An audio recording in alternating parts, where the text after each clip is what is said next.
It's 10 p.m. Do you know where your children are?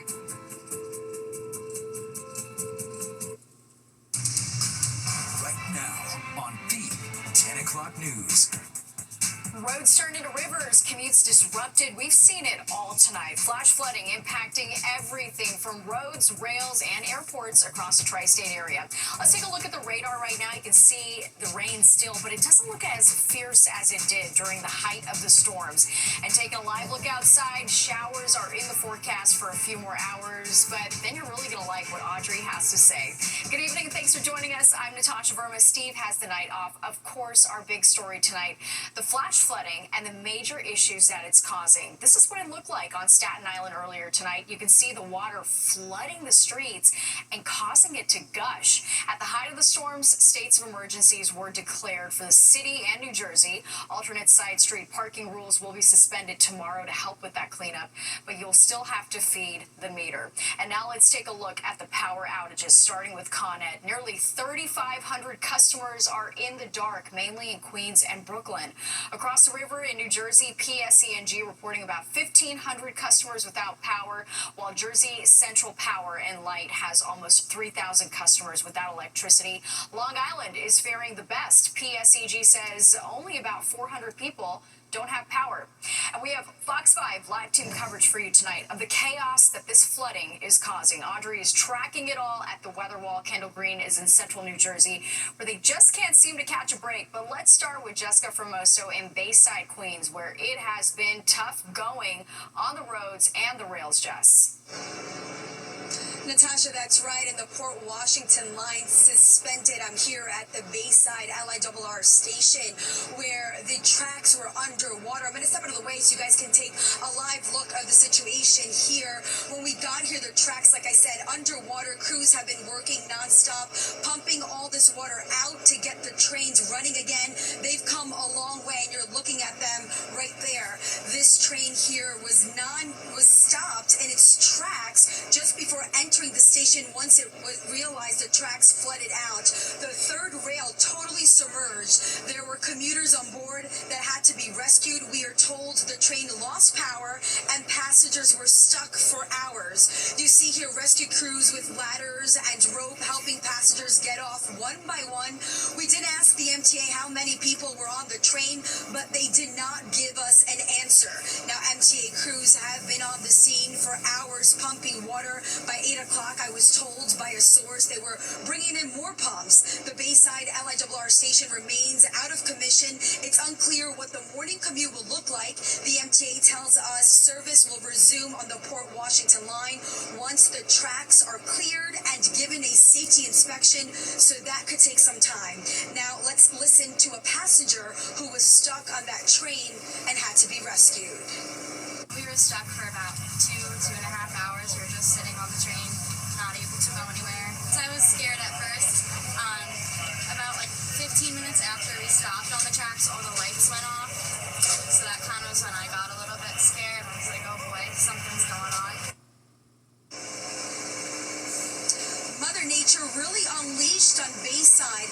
Let's go to the Clearview Expressway where cars and even a tractor trailer got stuck in the floodwaters. This is Citizen App video that shows the dramatic scene. These vehicles submerged in water. You can see there a man on top of the roof of his car waiting to be rescued. The expressway had to be closed down in both directions. One of the issues we noticed, the debris covering the drains, not allowing the water to go down. One witness says it all happened so quickly in a span of just 5 minutes. Yeah, water was out of control. The tractor trailer was all the way up to the wheels. You couldn't see the wheels. This white BMW was almost submerged. And the water was just all over the place. Let's take you to Belt Boulevard. A video from DOT shows flooded streets and sidewalks under several feet of water, including the White Castle. Employees telling Fox 5 water did get inside. And now back here live, you're taking a live look here at the crews working, pumping out this water, and then they will inspect the tracks to see when trains can once again resume. Of course, the question that many commuters have tonight is, what is the morning commute going to look like? Of course, we do not have that answer right now because it all depends on how much work the crews can get done tonight. That's the latest I have from the Bayside LIRR station here. I'm Jessica Formoso, Fox 5 News. Natasha? Yeah, that's the million-dollar question. All right, Jess, thanks so much. And the heavy downpours turning this brook in Fairfield, New Jersey into a raging one. You can see the stream that feeds into the Passaic rushing with water. Let's take a live look outside. Quite a different scene out there compared to just a couple hours ago during the worst of it. Meteorologist Audrey Puente is here with an update. Much better out there, Audrey. It sure is, Natasha. But when we did have the worst of it, we saw a lot of rainfall in a short amount of time. And as a result, we had that flash flooding, as you saw from all the videos that Jessica just shared here. We did have over 5 inches of rainfall in parts of New Jersey and almost 5 inches out across Long Island, too, right in the Brookhaven area. Other spots didn't receive much. In fact, parts of northern New Jersey escaped the brunt of the heavy rainfall, and definitely in the Hudson Valley too. But anywhere, I have about a ½ an inch to up to 6 inches being recorded across the region. So quite a wide span, and it also indicates where we had downpours that produce a significant amount of rainfall in a short amount of time.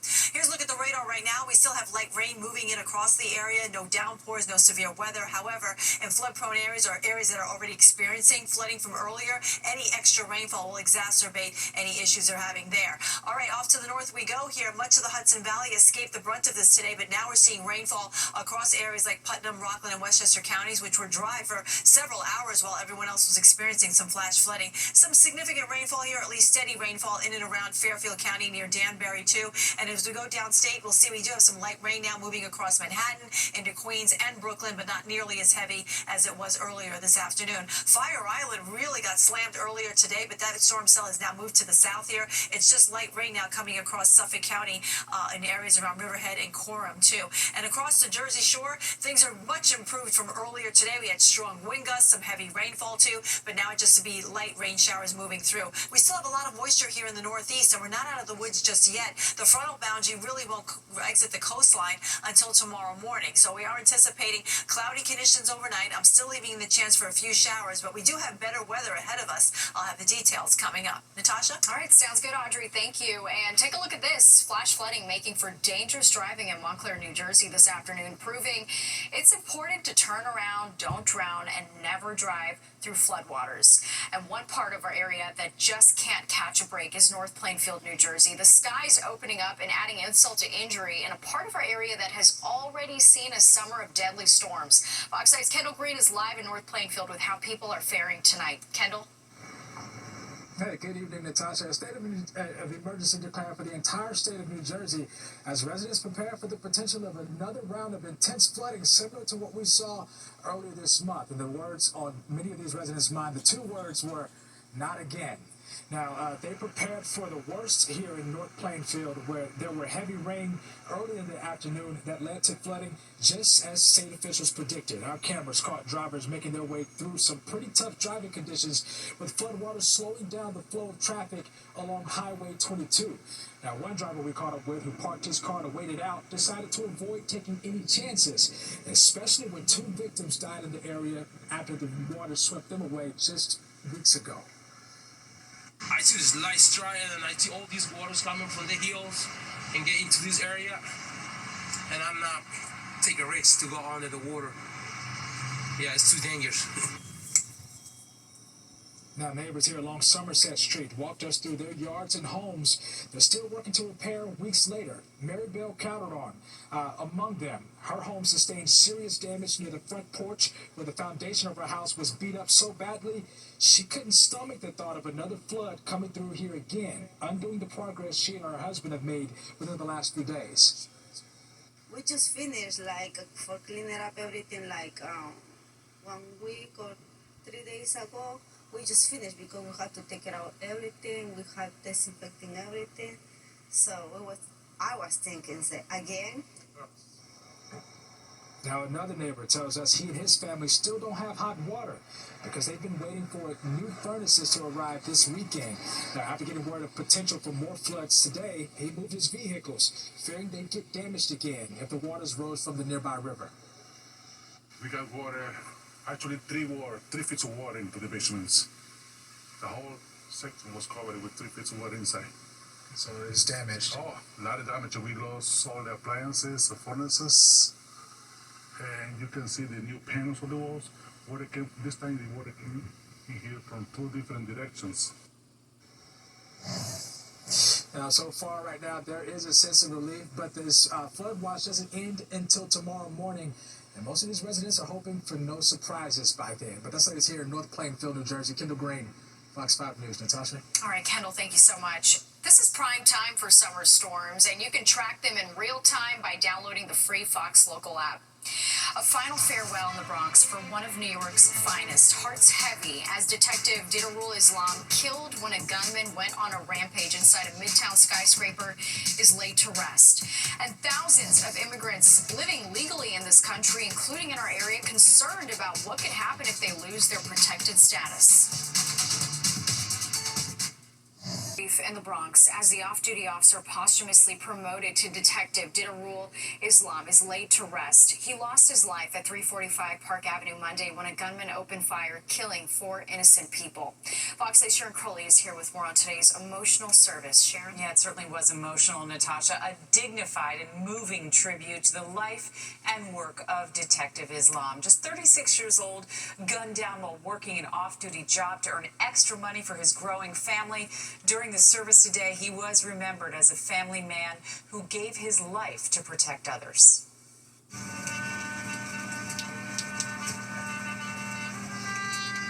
A heart-wrenching hero's send-off. Walking behind the casket, Detective Didarul Islam's pregnant widow, holding on to one of the couple's 2 young sons, and thousands of NYPD officers standing in the pouring rain to salute the flag-draped coffin carrying the body of one of their own. Detective Islam was working off-duty security inside a Midtown high-rise Monday night when a crazed gunman opened fire in the lobby, killing him and 3 others. The governor, the mayor, and the police commissioner among the many dignitaries attending the Muslim service at the mosque in the Parkchester section of the Bronx. We saw God in Officer Islam. And now we must take that God-like energy that he offered to allow us to live out his legacy. Police Commissioner Jessica Tisch posthumously promoted Officer Islam to Detective First Grade. No matter what this job threw at him, you could count on Didar to get it done and to get it done right. And though his journey was cut too short, the way he lived this job, with steadiness, with heart, with conviction, it reflected everything. He came to New York when he was just 20 years old to make a better life for his family and to serve his community here in America with purpose and dignity. Police officers and members of law enforcement from multiple states came to say goodbye to their brother in blue. He was like a son to me. More than just an officer, he was a son, he was family. People of many different faiths praying together and honoring the fallen officer who was a devout Muslim. Islam immigrated to the U.S. from Bangladesh and became a police officer because it was in his heart, his family says, to protect people. His grieving family now can take pride in knowing he died doing just that. And Detective Islam's widow had someone else read a statement at the service on her behalf. In it, she says, in part to our family, he was our world, a proud NYPD officer who lived to help others. It is certainly how he was remembered today, Natasha. So heartbreaking. All right, Sharon, thank you. And a funeral also held today for Wesley Lepatner, another victim of Monday's deadly shooting in Midtown. Friends and family gathering at the Central Synagogue on the Upper East Side for the somber ceremony.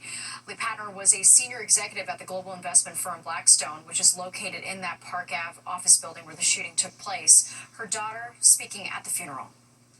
It's just unimaginable that this actually happened. I'm thinking it's like a prank or a lucid dream. That someone's gonna jump out and say, haha, this is all a joke. Every time I hear the doorbell ring, I think it's her. And I get excited. Seeing the sound, I just can't. And yesterday, a funeral was held for victim Julia Hyman. And new tonight, the NFL community continues to express their sadness over the deadly shooting inside the Midtown building that holds their league offices. Police say the gunman who killed 4 people, including an off-duty NYPD officer, was targeting the NFL offices but took the wrong elevator. A league employee was wounded in the attack. Prior to tonight's Hall of Fame game, NFL Commissioner Roger Goodell praised the police response and honored the victims, including Detective Islam.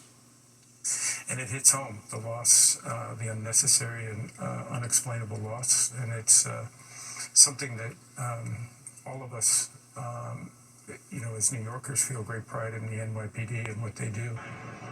The league offices will stay closed until August 8th. All its employees will work at home during that time.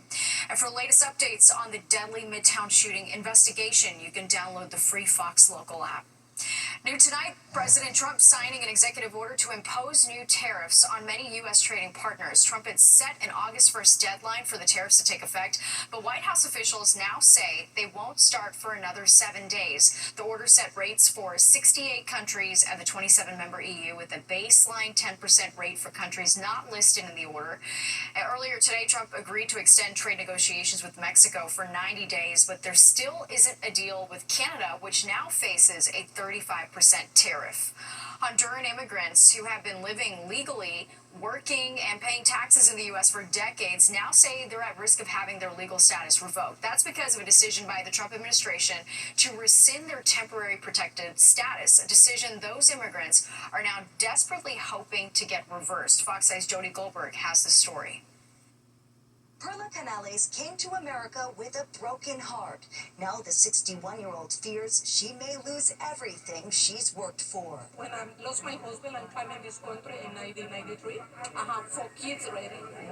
So I take a hard decision for better life to my kids. Canales has called New York home for more than 3 decades. She has a job cleaning here and says she pays her taxes. I'm scared to lose my job. I'm scared to leaving my grandkids, having my grandkids here in this country. I don't want to think about it. She's one of nearly 50,000 Hondurans living legally in the U.S. under Temporary Protected Status, or TPS. But come September, people may lose that protection. The idea of separating these families and ripping them out of our economy and creating this instability and fear in our community is just plain wrong. Advocates say part of the problem is TPS holders have no path to permanent residency. They're asking for an extension of the program while the case plays out in court. It's a terrifying thing for us. William, who fears for his future, agreed to speak on the phone using a different name. We don't know what's going to happen to our family, the business that we own. Alfredo, who's also using an alias, is raising his family here. Honduras is not saying for anybody. I'm scared, to be honest, to what is going to happen. But the Department of Homeland Security tells Fox 5 TPS was never intended to be a de facto amnesty program, yet that's how previous administrators have used it for decades. They're offering a free one-way plane ticket and $1,000 in financial assistance to resettle elsewhere. I want to tell the president, put your hand and your heart to support my community. It's good people, because I am good people. Holding on to hope, not just for themselves, but for the communities they've called home. On Long Island, Jody Goldberg, Fox 5 News. And another day of delays and disruptions underground, but this was long before the rain even started falling. What led to the chaos on the subway during the morning rush? And the MLB trade deadline is come and gone. How did the Mets and Yankees do? We're going to take a look. Baseball has become must-watch television, and they look to continue their electrifying play against the rival Sun. Sunny and 1 on My 9 and streaming free on Fox Local. Let's talk some baseball now. The MLB trade deadline is coming on. So how did the Yankees and the Mets do? Fox 5's Jennifer Williams has been closely watching it all, joins us now with the very latest. Hey, Jen. Well, Natasha, it was a wild one. A lot of moving parts, arms, and hitters. Fans are going to see a lot of new faces in the Bronx and Queens as both the Yankees and Mets are now built better and deeper for a postseason run. A lot of prospects were sent packing, but Yankees fans fear not. Spencer Jones remains in the farm system. Going back to the start of it with McMahon and then Ahmed and Austin, and now obviously the additions today, and just saw Caballero in our clubhouse. So that was a little odd. The Yankees were busy right up until the 2025 MLB trade deadline, acquiring the speedy and versatile Jose Caballero from the Rays, while the Pinstripes hosted Tampa Bay Thursday afternoon. Caballero is tied for the MLB lead with 34 stolen bases and fills the void left by Oswald Peraza, who is headed to Anaheim. With Jose Caballero, we got a nice athletic infielder that he can, that can defend and pinch run, at a high level. So that's a nice weapon of choice. Like the Mets, the Yankees also stocked up on some relievers, acquiring closer David Bednar from the Pirates, righty Jake Bird from the Rockies, and righty Camilo Doval from the Giants. We certainly got more arms to mix and match with out of the pen. And obviously we solidified third base with Ryan McMahon. So I think we've addressed a lot of areas of need to try to give us the best shot we can take. And a loaded bullpen is necessary for a deep playoff run.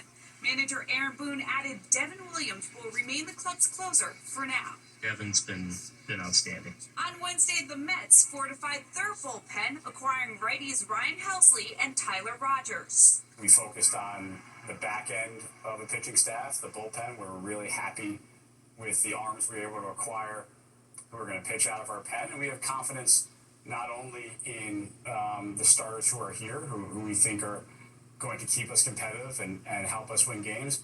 We're also pleased with the development of how some of the guys in AAA are progressing. The Amazons, also looking to upgrade at center field, got their man. On Thursday, the club acquired Cedric Mullins from the Orioles for 3 prospects. We like what he brings on both sides of the ball. The athleticism, we talk a lot about ways that players can impact games that may not always show up in the box score, and we think Cedric has the ability to do a lot of that. The 30-year-old center fielder was hitting .229 with 15 home runs for Baltimore, where he had spent his entire 8-year career. Now, Stearns also said those progressing minor league pitchers could be part of the mix going forward if needed. Natasha? All right, Jen, thank you so much. A Grammy-winning pop star going public with a major health battle. What Justin Timberlake is saying about his diagnosis of Lyme disease. And we're staying on top of the flash flooding that's still having major impacts on the tri-state area, including bringing rails to a standstill.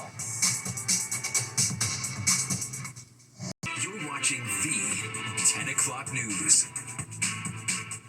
Our big story at 10:30, the massive flash flooding that turned roadways into rivers, forcing one man to climb on the roof of his car. As you can see from the Citizen app video of the Clearview Expressway in Queens. Wild video there. Thank you so much for staying with us. I'm Natasha Verma. Steve has the night off. It doesn't matter where you went today. The downpours and flash flooding probably followed you. We have live Fox 5 team coverage for you tonight. Meteorologist Audrey Puente is tracking it all at the weather wall. But let's start with Jessica Formoso in Bayside, Queens, where the tracks are still flooded. Jess. Natasha, that's right. The Port Washington line has been suspended for hours, and it will remain suspended until further notice. The issue here, as you said, it was that the tracks were submerged in water. Let me step out of the way so you guys can take a live look of what's the situation here at this hour. And we have to give credit to the MTA crews who have been here working really hard, pumping at the water, and they've really come a long way. Even since we last spoke at 10 o'clock, there was some water then where the equipment is that you're seeing right there, but now at 10:30, no water. Well, I mean, it's rainy right now, but the majority of that water that we saw earlier is gone.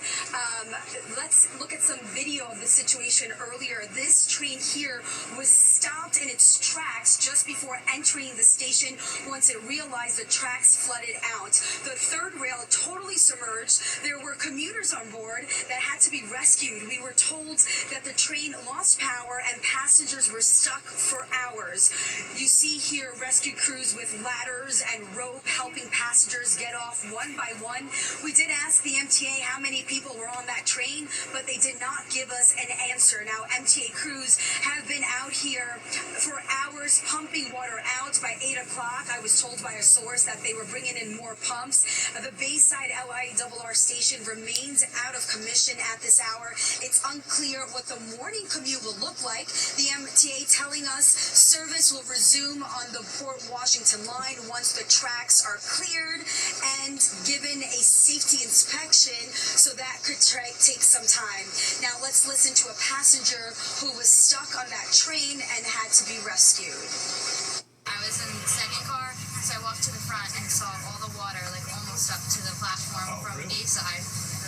They said that over the speaker, but I didn't really know the severity of it until I went up and saw it. We were stuck for about 2.5 hours. We were just sitting on the train, not able to go anywhere. They came around with water boxes for all of us.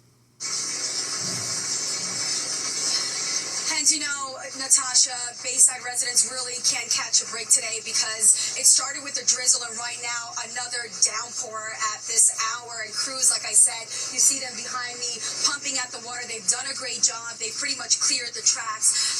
But now again, Mother Nature, another downpour. So who knows what will happen? I think the million-dollar question is, what will the morning commute look like?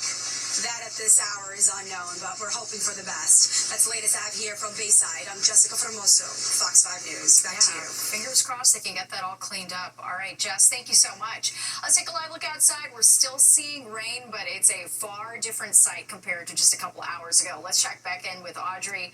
Quite the day, Audrey. It was crazy. Yes, it's much calmer now. We still have rain across the tri-state area, Natasha, and steady rainfall too. So that's going to exacerbate any flooded areas from earlier, from the downpours we experienced earlier. A look at the radar shows that we do have a lot of rain. Again, light in nature. We'll go up to the north here where we're seeing steady rainfall now affecting portions of Rockland, Westchester, Putnam counties, and really into Fairfield County right now. These are the areas that remained pretty quiet during our earlier bouts with flash flooding, but now you're getting your own share of rainfall at this hour. Down towards Manhattan we go, a couple of light showers in and around the central part of the island, and we're seeing a couple of rain showers around Queens, into Brooklyn too. And on Long Island, we had some heavy rainfall earlier, but now things are becoming much better. We have light rain now falling across Suffolk County, right around Brookhaven, where they received over 4 inches of rain from earlier today. Over towards New Jersey, I mean, this is where the center of the action was happening earlier today. Now we just have some spotty showers being found along the Jersey Shore, right from Ocean Township all the way down towards Point Pleasant and points inward too.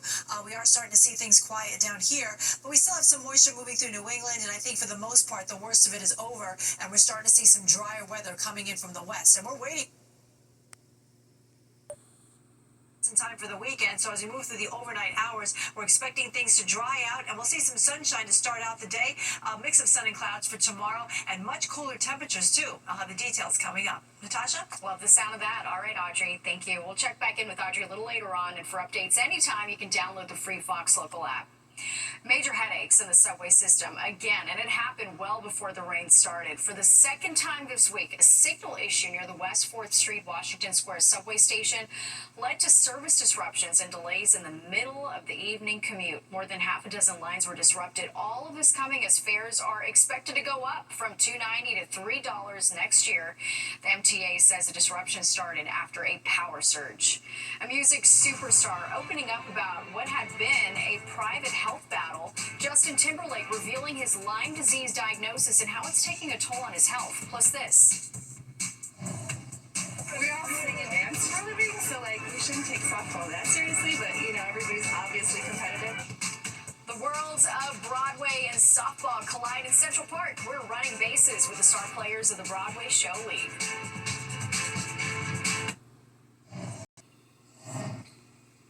A music superstar opening up about a debilitating diagnosis. Justin Timberlake revealing that he has Lyme disease. Fox 5's Ruji Kovis has more on JT's struggle with the tick-borne illness.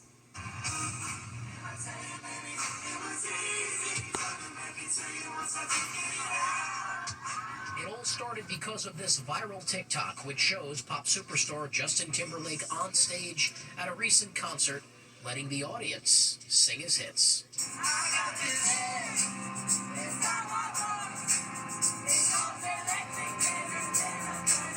But now we're learning there may be a medical reason as to why he was relying on the crowd to sing along. JT is revealing he was recently diagnosed with Lyme disease, describing his condition in an Instagram post as, quote, relentlessly debilitating both mentally and physically. It's kind of like a bullseye shaped rash.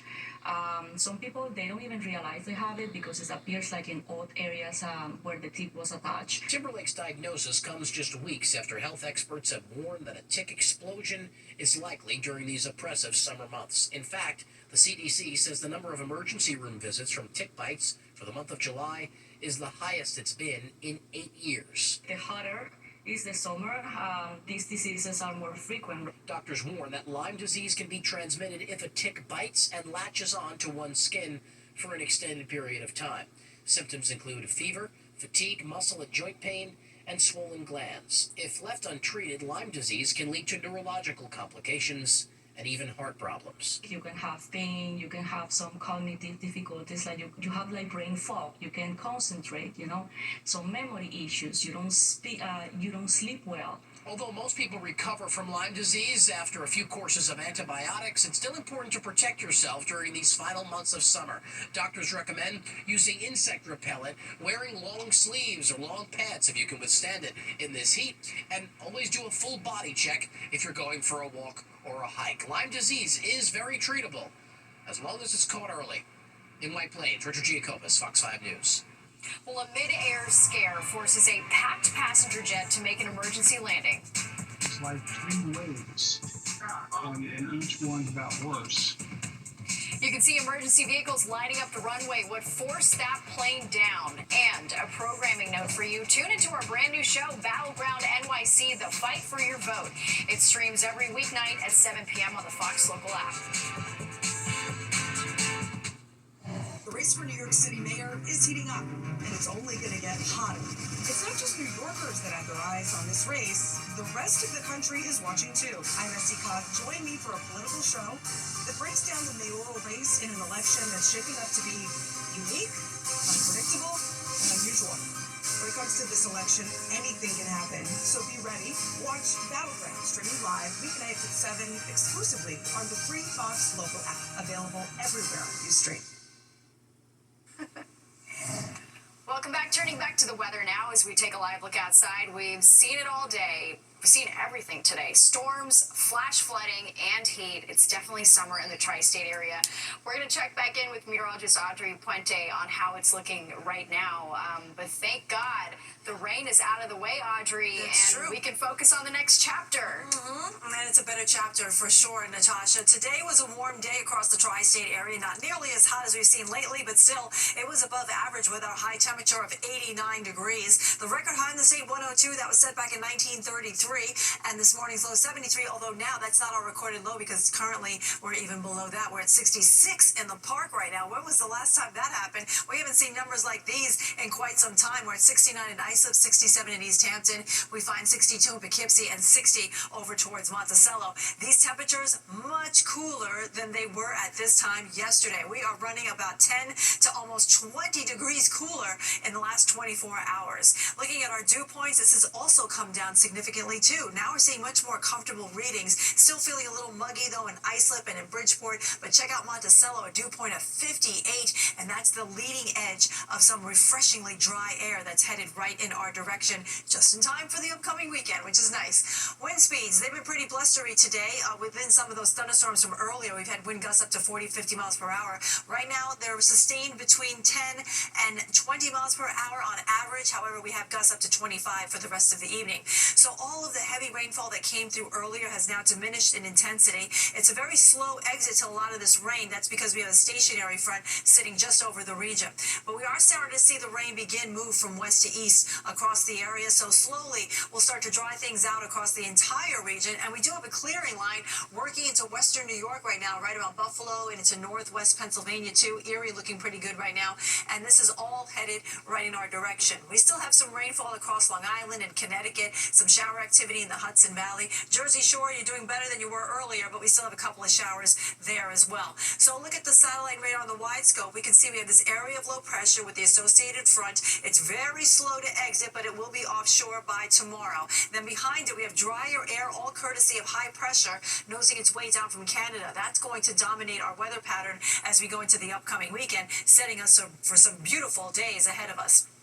All right, so look at the futurecast shows all the rain pushing out to the east. Here we are at 7 a.m. tomorrow. Again, it's very slow. The low will still be in our vicinity, slow to exit, so we still have some cloud cover, some lingering showers early in the day, but those will move out to the east. We'll gradually see some sunshine peeking through the clouds tomorrow, but overall it'll be a mixed sky, and more importantly, it's going to be much drier. It'll also feel cooler, too. We're looking at high temperatures only in the 70s, even upper 60s in some of the suburbs. Then on Saturday, plenty of sunshine across the area. We'll warm it back up to near 80 degrees, and we'll do it again on Sunday. More sunshine, temperatures moving into the mid-80s. High pressure is going to keep us nice and dry right through the entire weekend. 65 will be tonight's low temperature in Central Park. Again, we'll have gusty winds to about 25 miles per hour. Tomorrow we go up to only 76, and then it looks like we're going to stay pretty nice through the weekend. Nice and dry, temperatures in the 80s. We'll stay in the 80s next week, and we stay dry, too, until we get towards the second half of next week. Natasha, over to you. All right, sounds good, Audrey. Thank you. And you can track the storm damage and aftermath by downloading the free Fox Local app.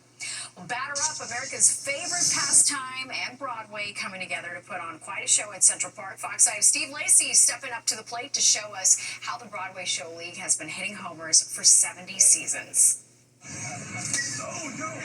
The boys and girls of summer.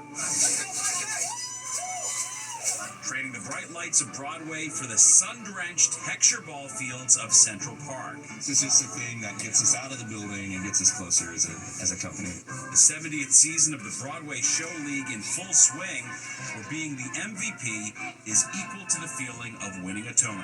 We all sing and dance for a living, so we shouldn't take softball that seriously, but everybody's obviously competitive. And on Thursdays, even after a two-show Wednesday, everyone turns out. It's a great way for casts to break out of their shells and get out of that show schedule and do something fun. Here, softball has just as much drama as anything on stage, even a showman's. We met on tour. Yes. We're now married. Yes. We've been playing together since 2012, 13. Yeah. He taught me everything I know about softball. So obviously where we love to be. Yes. And it's not just actors. I am the child guardian on MJ the Musical, and the child guardian is the person backstage who takes care of the young kid actors in the show. It's Bridget's 14th show. My first show was Gypsy with Bernadette Peters. Proof that everyone gets their moment in the spotlight in Turn It Bat. From Broadway regulars to big names, Clooney, Jonas, Tomlin, Lemon, all have been on the roster. As Fox 5 found out firsthand 39 summers ago. It's taken me 61 years, I got a hit. And I never recovered from it. But not Midler. That was just on Seinfeld. But A-lister or Usher, they all have to listen to this guy, the head ump. On the field, yes. Off the field, they can do whatever they want. George Clooney, of course, one of the better pitchers in the game. But here it's more Joe Hardy than Joe DiMaggio, or in this case, Joe Namath, the Jets QB.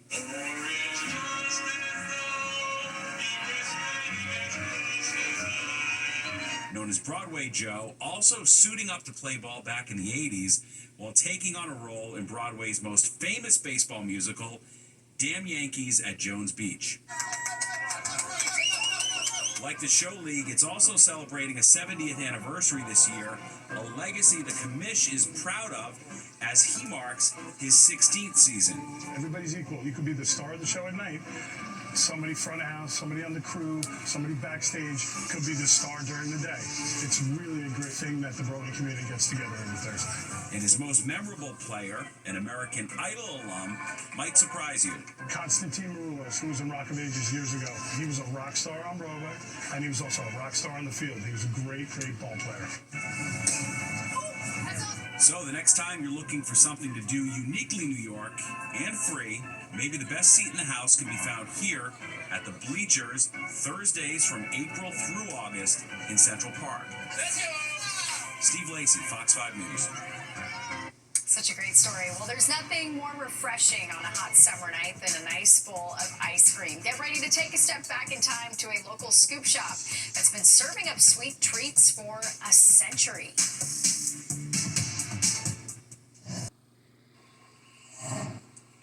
It was was a flight from hell for Delta passengers and crew on Wednesday, leaving many battered and bruised because of severe turbulence. Emergency vehicles lit up the runway at the Minneapolis-St. Paul Airport Wednesday night after the jet was forced to make an emergency landing. Passengers who were not wearing seatbelts were sent flying around the cabin. 25 people were hospitalized. The plane was headed to Amsterdam from Salt Lake City when it hit the rough air over Wyoming. It's unclear if bad weather caused the turbulence, but the Department of Transportation has promised a full review of the incident. Anyone who flies knows that we delay flights, cancel flights when weather happens. That didn't happen here, and so we are doing a full-scale review right now to see what went wrong. Because, again, this kind of turbulence is incredibly dangerous, and we don't want the flying public to go through it. Delta says everyone sent to the hospital has since been released. A milestone achievement for an animal shelter in New Jersey, just in time for the Clear the Shelter event, which kicks off tomorrow. Jersey City Animal Shelter has been given the no-kill shelter designation by the Best Friend Animal Society. The shelter helped find homes for over 1,100 domestic pets and has reunited more than 100 lost animals with their families. Just about 95% of the domestic animals that came through our front door left alive, be it adoption, returned to owners, sent out to rescues, work with our community groups. It's been really quite extraordinary. The Clear the Shelters campaign features $25 pet adoptions. Well, if you want to play Uno, but you can't draw enough people, enlist your dog. A woman says that she taught her pup how to play Uno. So she puts a blue card down, and the dog knows which color to choose. And just like most of us, this pup does not like the draw two card, while the owner admits her dogs don't grasp the complete rules of the game. Of course, she believes that they understand the core concept of matching colors. Wow, that's pretty cool. And there's more of the 10 o'clock news straight ahead. We'll be right back. They've been serving up smiles for over 100 years. A visit to Eddie's Sweet Shop in Forest Hills, Queens is like taking a trip back in time. The treats include ice cream, egg creams, and chocolate. The story comes from 4 generations of ownership going back to the 70s. My father would always say it, and I didn't know that I'd be saying it, but seeing them come back with their kids now. So seeing them grow up, and now their kids having kids and seeing them. For the egg cream. That's a blast from the past. The motto at Eddie's is enjoy ice cream the way your grandparents did. That does it for us tonight. If you've missed any part of the 10 o'clock news, you can always catch an encore on our free streaming app, Fox Local, where you can stream our newscasts anytime. Have a great night. I'll see you tomorrow.